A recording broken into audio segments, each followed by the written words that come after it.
यह कहानी एक ऐसे वली की है जो रमजान के महीने में सफर से अपने घर लौट रहे थे। रास्ते में अचानक इफ्तार का वक्त हो गया। उनके पास रोजा खोलने के लिए कुछ भी नहीं था, न खाना न पानी। वो एक घर में गए और वहां एक सुंदर लड़की को देखकर बोले, हे मुस्लिम बहन, मैं रोजेदार हूँ, सफर में था और अचानक इफ्तार का वक्त हो गया। मेरे पास एक बूंद पानी भी नहीं है, क्या तुम मुझे थोड़ा पानी दे सकती हो ताकि मैं रोजा खोल सकूं? लड़की ने मुस्कुराते हुए कहा, आप अंदर आइए, मैं इंतजाम करती हूँ। वो लड़की उन्हें अंदर ले गई और तरह तरह के खाने उनके सामने रख दिए। वली ने अल्लाह का शुक्र अदा किया और इफ्तार कर लिया। लेकिन उन्हें यह नहीं पता था कि वो लड़की कोई आम लड़की नहीं थी। वो इस शहर की मशहूर महिला थी। लोग उसे रात की रानी कहते थे। उसका असली नाम लैला था। अगले दिन जब वली सो रहे थे, उन्होंने सपना देखा।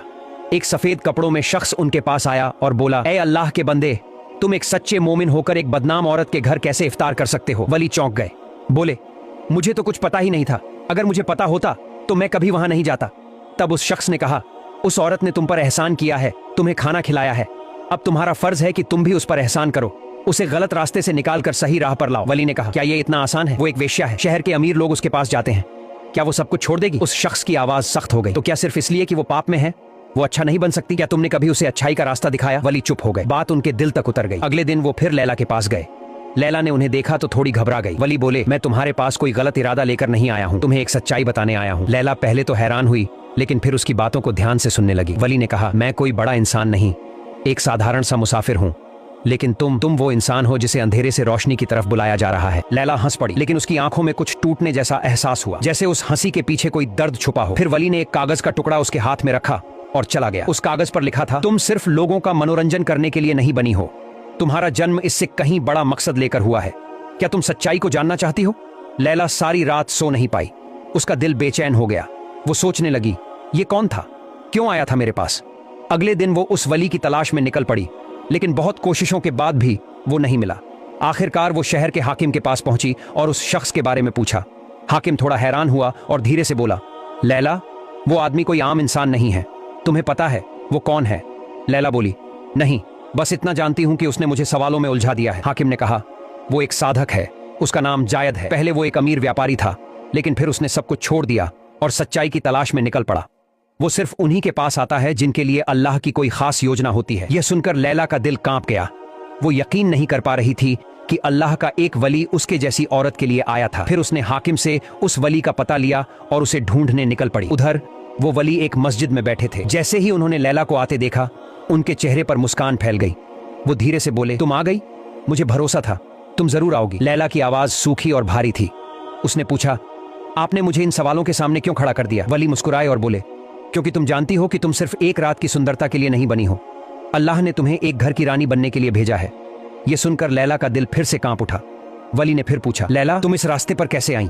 क्या कभी अपने आत्मसम्मान के बारे में सोचा? लैला की आंखें भर आईं, आंसू बहते हुए बोली, कोई लड़की अपनी मर्जी से अपनी इज्जत नहीं बेचती, हालात उसे मजबूर कर देते हैं। मैंने बचपन में ही अपने माँ बाप को खो दिया था, फिर एक व्यापारी ने मुझे गोद लिया, पर कुछ दिन बाद उसने धोखा दिया और मुझे ऊंची कीमत में एक वैश्या को बेच दिया। तभी से मेरी ये हालत है। उसकी बात पूरी भी नहीं हुई थी कि तभी दो हथियारबंद लोग वहां दौड़ते हुए आए। उनमें से एक गुस्से में बोला, लैला, तेरा पुराना जीवन ही तेरा सच है, तू कभी बदल नहीं सकती, तू हमारी ताकत है। फिर उसने हथियार उठाकर वली की तरफ बढ़ाया। लैला का दिल धड़कने लगा। एक पल के लिए वो डर गई, पर फिर उसने साहस जुटाया और बोली, इस आदमी को कुछ मत कहना, ये बेगुनाह है, बताओ तुम क्या चाहते हो? एक आदमी बोला, तुम हमारे लिए एक रत्न हो, अगर तुम चली गई तो हम बर्बाद हो जाएंगे। ये सुनकर लैला को बहुत चोट पहुंची। उसे ऐसा लगा जैसे वो कोई इंसान नहीं, सिर्फ एक चीज है, एक सामान। तभी वली ने बहुत शांत स्वर में कहा, इंसान की असली कीमत उसके दिल से तय होती है, अगर तुम सच में मुक्ति चाहती हो तो अब फैसला करना होगा। लैला ने गहरी सांस ली और बहुत शांत आवाज में कहा, मैं अब उस जीवन में वापस नहीं जाना चाहती। तभी एक आदमी उस पर झपटा, लेकिन उससे पहले वली उसके सामने आ गए। उस आदमी ने वली को जोर से धक्का दिया और वली जमीन पर गिर गए। यह देख लैला चिल्ला पड़ी। गुस्से और डर के बीच उसने एक पत्थर उठाया और उस आदमी के सिर पर मार दिया। फिर वह वली को उठाकर वहां से भागी। वो दोनों तेजी से दौड़ रहे थे, पीछे से लोगों की आवाजें आ रही थीं, लेकिन लैला के दिल में अब बस एक ही बात थी, मैं मुक्ति चाहती हूँ, मैं सच्चाई चाहती हूँ। कुछ समय बाद वे एक पुरानी इमारत में पहुंचे और वहां छिप गए। वली, जिनका नाम जायद था, उनके माथे से खून बह रहा था, उन्हें बुखार था, लेकिन आंखों में शांति थी। थकी आवाज में बोले, लैला, तुम अपनी पहली जंग जीत चुकी हो। लैला हांफते हुए बोली, लेकिन मेरी राह तो अभी शुरू भी नहीं हुई है, पता नहीं आगे क्या होगा। जैद मुस्कुराए और बोले, यही तो असल बात है, मुसाफिर की राह कभी आसान नहीं होती। उधर शहर के एक कोने में फिर से वही लोग इकट्ठा हो रहे थे। उन्हें पता था कि लैला भाग गई है, लेकिन ये नहीं पता था कि अब लैला रात की रानी नहीं रही। वो एक नई राह पर चल पड़ी थी। पुरानी इमारत में छुपी लैला का दिल अब भी तेज धड़क रहा था, लेकिन अब उस धड़कन में डर नहीं, साहस था, मुक्ति का स्वाद था। फिर वो जायद से धीरे से बोली, अब हम क्या करेंगे? तब जायद ने थोड़ी देर सोचकर कहा, तुम्हें शहर छोड़ना होगा लैला, लेकिन ये अंधेरी दुनिया तुम्हें इतनी आसानी से नहीं जाने देगी। ये सुनकर लैला चुप हो गई। फिर धीमी आवाज में बोली, पर मैं कहाँ जाऊं? इस दुनिया में मेरा कोई नहीं है। जायद ने बड़ी शांति से जवाब दिया, अल्लाह के दरबार में जिसका कोई नहीं होता वही सबसे ताकतवर होता है। अल्लाह पर भरोसा रखो। उन्होंने वादा किया है, जो उनकी राह पर चलना चाहता है उसके लिए वे कई रास्ते खोलते हैं। इसके बाद वे रात के अंधेरे में शहर से बाहर निकल पड़े, लेकिन थोड़ी ही दूर चलने पर उन्हें देखा कि शहर की सीमा पर हथियार लिए लोग गश्त कर रहे थे। लैला ने गहरी सांस ली। तब जायद ने उसके कंधे पर हाथ रखकर कहा, डरने की जरूरत नहीं है। शहर में एक पुरानी सुरंग है जिसे बस कुछ लोग ही जानते हैं, हम उसी से निकलेंगे। लैला हल्के से मुस्कुराई और बोली, डर किसका? आप साथ हैं तो डरने की कोई बात ही नहीं, लेकिन मैं किसी भी तरह से मुक्ति चाहती हूँ। वे सुरंग के रास्ते चलने लगे। कुछ ही देर में पीछे से पैरों की आवाजें आने लगीं, जैसे कोई उनका पीछा कर रहा हो। जायद ने लैला की ओर देखा और गंभीर स्वर में कहा, अब यह तुम्हारे ऊपर है लैला। क्या तुम रोशनी की ओर जाना चाहती हो या फिर अंधेरे में लौटना? लैला ने आंखें बंद की, फिर धीरे से कहा, मैं रोशनी चाहती हूँ, मैं अंधेरे में नहीं लौटना चाहती। फिर थोड़ी देर चुप रहकर उसने फुसफुसाते हुए पूछा, क्या हम पकड़े जाएंगे? जायद की आवाज में गहराई थी। उन्होंने कहा, सच का रास्ता कभी आसान नहीं होता, लेकिन जो अल्लाह पर भरोसा रखते हैं वो कभी हारते नहीं। वे आगे बढ़ते गए। सुरंग के आखिर में एक लोहे का दरवाजा था जो सिर्फ बाहर से खुल सकता था। ये देखकर लैला घबरा गई और बोली, अब क्या होगा? पीछे से तो आवाजें आ रही हैं। तब जायद ने दुआ पढ़ी और बिस्मिल्लाह कहते हुए दरवाजे को धक्का दिया।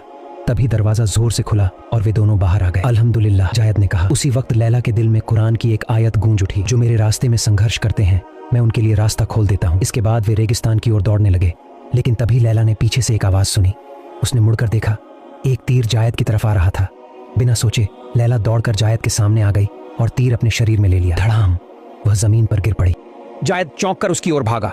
देखा, लैला के कपड़े खून से भीग गए थे, लेकिन उसकी आंखों में शांति थी। वो मुस्कुराकर बोली, अब मैं मुक्त हूं, मैं अंधेरे से बाहर आ चुकी हूं। उसी वक्त रेगिस्तान की गहराई से कुछ रहस्यमय लोग वहां पहुंचे। उनमें से एक ने जायद के कंधे पर हाथ रखा और कहा, तुम लोग सच्चाई के रास्ते पर हो, अल्लाह ने हमें तुम्हारी मदद के लिए भेजा है। उन्होंने लैला को एक ऊंट पर बैठाया। जायद ने हैरानी से पूछा, आप लोग कौन हैं? उनमें से एक बोला, हम वो यात्री हैं जो रोशनी का रास्ता ढूंढते हैं, और अब लैला भी हमारी साथी बन चुकी है। दूर से हथियारधारी उन्हें देख रहे थे, लेकिन अब वे आगे बढ़ने की हिम्मत नहीं जुटा पा रहे थे। फिर 3 दिन और 3 रातों की लंबी यात्रा के बाद वे एक छोटे से गांव में पहुंचे। लैला ने धीरे से पूछा, हम कहां आ गए हैं? एक यात्री ने मुस्कुराकर जवाब दिया, यह है शरण स्थल, सत्य की खोज करने वालों का एक गुप्त ठिकाना। जब लैला गांव के अंदर गई तो एक बुजुर्ग औरत सामने आई और बोली, तुम वही लड़की हो जो अंधेरे से बाहर निकलना चाहती थी? लैला ने नजरें झुका लीं और कहा, मुझे नहीं पता, क्या मैं सच में इस जीवन के लायक हूँ? बुजुर्गा मुस्कुराई और बोली, अल्लाह की रहमत हर पाप से बड़ी होती है, तुम बस एक कदम भरोसे से बढ़ाओ। इसके बाद लैला ने वहाँ एक नया जीवन शुरू किया। वह अब अल्लाह के संदेश और इंसानियत की बातें सीखने लगी। कुछ दिनों बाद जायद उसके पास आए और बोले, अब से तुम सिर्फ लैला नहीं हो, अब तुम अल्लाह की एक नई दासी हो। लैला ने गहरी सांस ली, लेकिन कुछ नहीं कहा। तब जायद ने मुस्कुराकर पूछा, क्या तुम अब भी सोच रही हो? लैला ने धीरे से कहा, हाँ मैं सोच रही हूँ। असली मुक्ति क्या होती है? जायद हंसते हुए बोले, मुक्ति तब मिलती है जब इंसान अपने रब से खुद से ज्यादा प्यार करना सीख जाता है। ये सुनकर लैला की आंखों से आंसू निकल आए। वह बोली, क्या मैं सच में एक नई शुरुआत कर सकती हूँ? जायद ने नजरों में भरोसा भरकर जवाब दिया, जरूर, क्योंकि जिन दिलों को अल्लाह खोल देते हैं उन्हें कोई बंद नहीं कर सकता। फिर एक दिन लैला एक पेड़ के नीचे बैठकर कुरान पढ़ रही थी। तभी जायद उसके पास आए और बोले, लैला, हमने एक साथ बहुत समय बिताया है, तुम्हारे साथ ये सफर मेरी जिंदगी का सबसे बड़ा सम्मान रहा है, लेकिन अब मैं तुमसे एक सवाल करना चाहता हूँ। लैला ने मुस्कुराते हुए कहा, बिल्कुल पूछिए। जायद बोले, क्या तुम मेरे साथ अल्लाह के रास्ते पर इस जीवन का बाकी समय बिताना चाहोगी? ये सुनकर लैला की आंखें भर आईं, दिल को एक अजीब सी शांति छू गई। वह बस बोली, मैं जरूर चाहती हूँ, मैं चाहती हूँ कि हमारा सफर यूं ही अल्लाह की राह पर चलता रहे और आप मेरे जीवन का हिस्सा बने रहें। जायद ने नर्म मुस्कुराहट के साथ कहा, तो फिर मैं तुम्हें अपनी जीवन संगिनी के रूप में अपनाना चाहता हूँ। लैला, क्या तुम मेरी पत्नी बनोगी? लैला कुछ बोल नहीं सकी, बस उसकी आंखों ने हाँ कह दी। जायद सब समझ गए। फिर गांव के सबसे बुजुर्गों की मौजूदगी में उनका निकाह पढ़वाया गया। लैला और जायद ने एक दूसरे को इज्जत के साथ अपनाया और अल्लाह के नाम पर उनका एक नया जीवन शुरू हुआ। प्यारे दोस्तों, ये कहानी यहीं खत्म होती है। अगर आपको वीडियो पसंद आते हैं तो वीडियो को लाइक और चैनल को सब्सक्राइब